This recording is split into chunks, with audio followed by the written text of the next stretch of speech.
Lanjut ke soal nomor 10.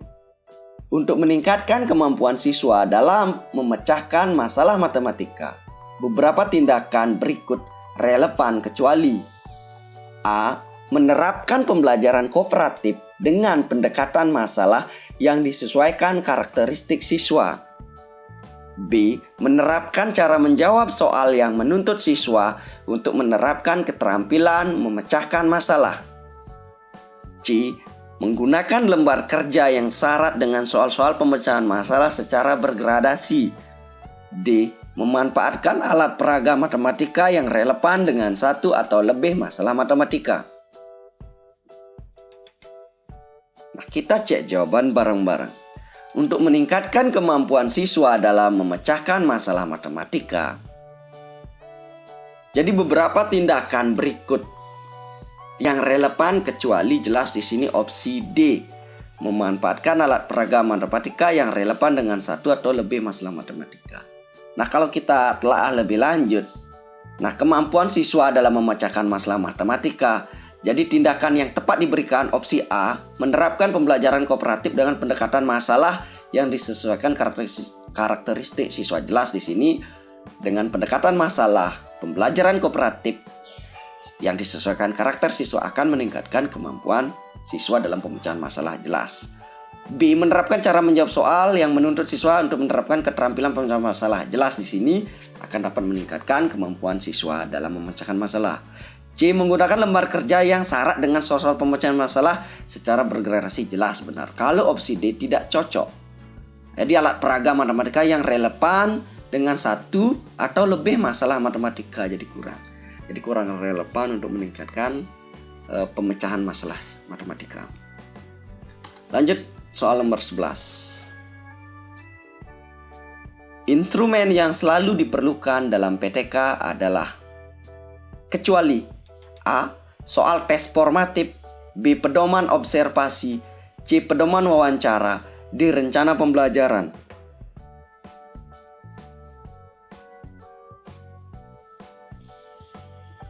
Ya, jadi jelas sekali ya. Instrumen yang selalu diperlukan dalam PTK kecuali adalah C. Pedoman wawancara. Jadi instrumen soal tes formatif sudah jelas. Di sini kita pasti perlukan dalam PTK. Pedoman observasi jelas. Jadi kalau tidak ada pedomannya, jadi kita tidak bisa melakukan observasi. Rencana pembelajaran berupa RPP sangat diperlukan. Ini merupakan suatu instrumen dalam PTK. Nah, opsi D misalnya di sini biasanya guru melakukan wawancara ya langsung saja. Jadi tidak ada pedoman yang jelas, tapi sudah ada poin-poin catatan apa yang harus ditanyakan kepada narasumber, itu guru sudah tahu sebelumnya. Jadi untuk instrumen itu pedoman wawancara itu tidak ada biasanya. Jadi gurulah yang mencatat pertanyaan apa yang harus diberikan. Nah, kalau observasi itu pasti ada pedomannya. Tes formatif juga ada dalam penulisan soalnya, ada RPP juga ada pedomannya. Ini jelas ya teman-teman.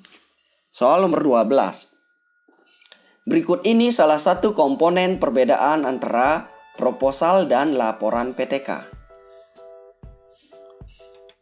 A. Rumusan masalah, B. Tinjauan teori, C. Dokumentasi, D. Rencana pembelajaran. Oke, ini tidak asing lagi. Kalau berbicara mengenai proposal dan laporan, jelas yang menjadi pembeda adalah dokumentasi, yaitu opsi C. Kalau rumusan masalah, tinjauan teori, RPP-nya itu sama saja antara proposal dan laporannya. Soal nomor 13. Hasil PTK dapat ditindaklanjuti dengan cara sebagai berikut. Kecuali A. Menerapkan pada situasi yang sama di kelas berbeda. B.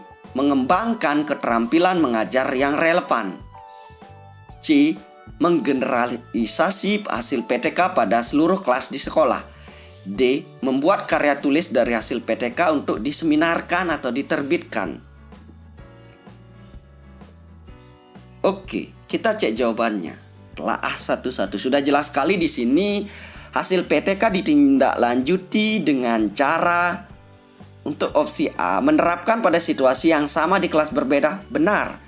Kalau situasinya sama, permasalahannya sama, itu walaupun di kelas berbeda, kita bisa terapkan. Jadi hasil PTK bisa kita tindak lanjuti di sana. Nah, kalau mengembangkan keterampilan mengajar yang relevan,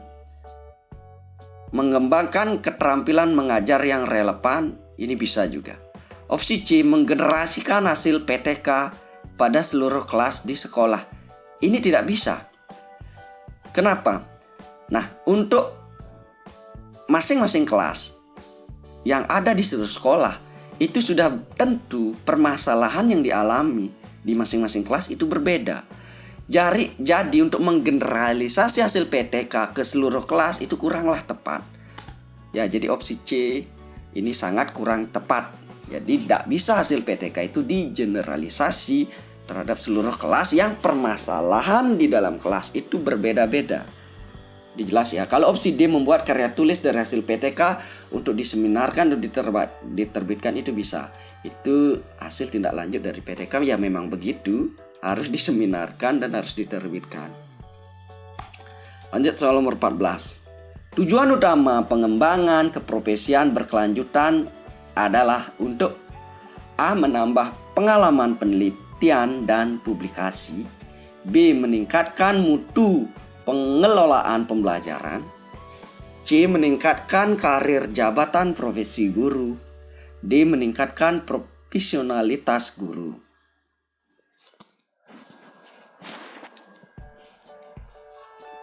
Nah, kita cek jawabannya bareng-bareng. Tujuan utama pengembangan keprofesian berkelanjutan adalah jelas di sini untuk meningkatkan profesionalitas guru. Jelas sekali di sini. Udah ada pengembangan keprofesian. Berarti untuk meningkatkan profesionalitas guru. Soal nomor 15. Pengembangan diri bagi guru pembelajar meliputi kegiatan A, menyusun karya tulis, B, pembuatan karya inovatif, C, keanggotaan organisasi profesi, D, mengikuti diklat atau kegiatan kolektif guru.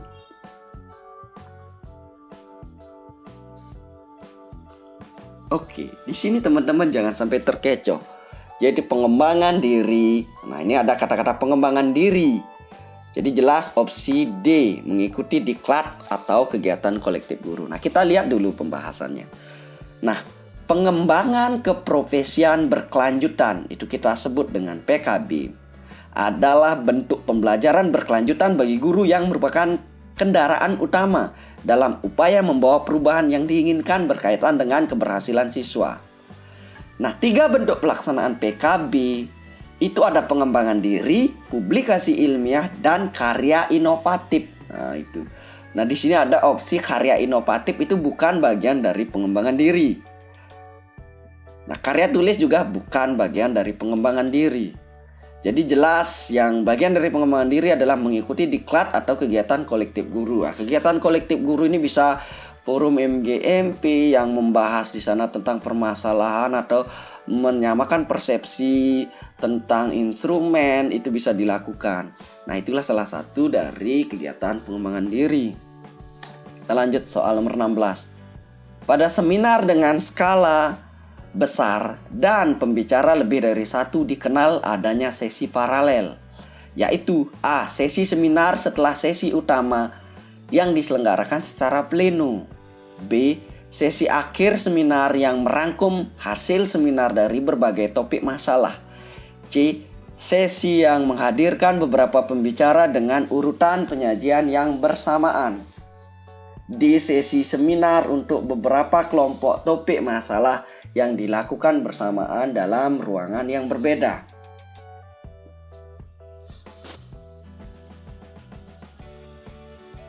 Nah, kita cek jawabannya, yaitu opsi D. Nah, mungkin teman-teman sudah pernah melakukan kegiatan seminar yang berskala besar.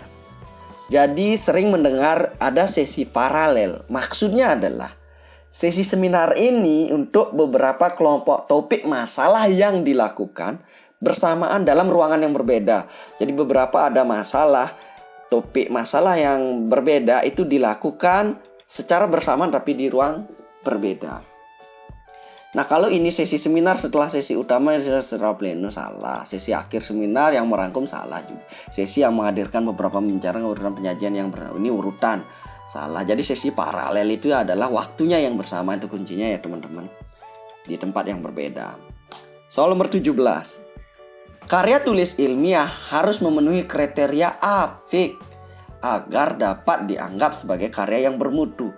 Pengertian akronim dari kata-kata apik yang salah adalah A. Asli, maksudnya merupakan karya penulis sendiri. B. Perlu, maksudnya ada kebutuhan dengan karya tulis tersebut. C. Ilmiah, maksudnya memenuhi kaidah penulisan ilmiah. D. Konsisten, maksudnya keselarasan antara judul dengan isinya. Kita cek jawabannya. Nah, dari pengertian ini kalau kita telaah, asli merupakan karya tulis penulis sendiri, benar. Perlu, ada kebutuhan dengan karya tulis, benar. Ilmiah maksudnya memenuhi kaidah penulisan ilmiah, benar. Nah, kalau kita lihat di sini yang agak meragukan adalah opsi D. Konsisten maksudnya keselarasan antara judul dengan isinya. Jadi gini ya, kalau masalah konsisten antara sebenarnya itu ada permasalahan yang diangkat dalam karya tulis ilmiah harusnya sesuai dengan kompetensi. Ya, jadi si penulis sebagai seorang guru. Nah, dan sesuai pula dengan tujuan penulis untuk mengembangkan profesinya sebagai guru dan terkait dengan dunia pendidikan. Jadi tidak hanya asal-asalan walaupun judulnya sesuai dengan isinya. Kalau yang dibuat tidak kaitannya dengan tidak buat dengan kompetensi yang pembuat, itu tidak bisa kita katakan dia adalah orang yang konsisten. Jadi kalau konsisten harus sesuai dengan kompetensi si penulis sebagai seorang guru. Jadi di sini sangat-sangat mengecoh ya. Jadi keselarasan antara judul dengan isinya tidak cukup. Dalam KTI tidak cukup. Jadi keselarasan judul dengan isinya itu tidak cukup. Bisa kita katakan konsisten, harus sesuai juga dengan kompetensi si penulis. Lanjut soal nomor 18. Berikut ini termasuk ke dalam plagiasi kecuali A. Mengutip tulisan dari karya sendiri tanpa melakukan sitasi. B. Melakukan copy paste dengan menulis sumbernya di daftar pustaka. C. Melakukan kutipan langsung namun lupa mencantumkan sumber pustakanya. D. Mengutip ide tulisan yang merupakan pengetahuan umum tanpa sitasi.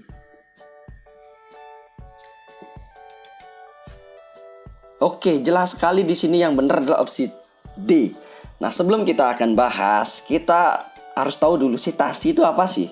Nah, sitasi ini adalah daftar pustaka dari sejumlah dokumen yang dirujuk atau yang dikutip oleh sebuah dokumen, dan setiap daftar pustaka dokumen tersebut dimuat dalam bibliografi dokumen yang mengutip. Jadi harus ada itu, yang secara khusus mengkaji pengarang dan karya-karya lain. Nah, di sini yang termasuk dalam golongan plagiasi, yang A. Mengutip tulisan dari karya sendiri. Nah, walaupun karya sendiri, itu harus juga melakukan sitasi. Jadi kalau tidak, itu juga namanya plagiasi walaupun karya tulis sendiri. B. Melakukan copy paste dengan menulis sumbernya di daftar pustaka. Melakukan copy paste dengan menulis sumbernya di daftar pustaka. Melakukan copy paste dengan menulis sumbernya di daftar pustaka. Salah. Ini copy paste, ini bisa saja di sana kita menulis yang sudah orang tulis dengan sumbernya itu. Jadi kita tidak boleh melangkahi dengan menuliskan sumbernya saja daftar pustaka, tidak boleh. Jadi apa yang kita kutip, walaupun kita kutip di di karangan orang atau di penelitian orang, itu harus kita cantumkan nama yang kita kutip yang dari sumber itu. Jadi tidak langsung kita ambil dari sumber utamanya. Itu juga salah. Yang C. Melakukan kutipan langsung namun lupa mencantumkan sumber pustaka, ini jelas melakukan plagiasi.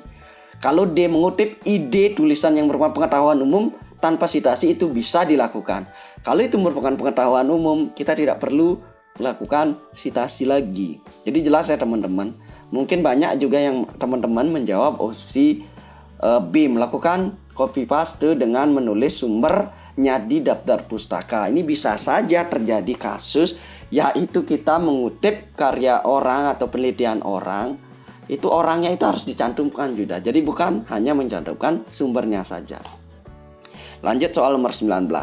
Berikut kegiatan peningkatan keprofesionalan yang tepat dari hasil refleksi bahwa pembelajaran bersifat monoton dan sumber belajar yang tidak pernah berubah. A. Melakukan penelitian tindakan kelas dengan menerapkan metode terbaru. B. Meningkatkan pemahaman dari beragam sumber belajar berikut cara mengajarkannya. C. Melakukan pembelajaran remedial lebih intensif dan mengurangi pembelajaran pengayaan. D. Menyediakan sumber belajar yang beragam dengan sumber dana yang bisa dipertanggungjawabkan. Jawabkan. Oke, jelas sekali di sini ya.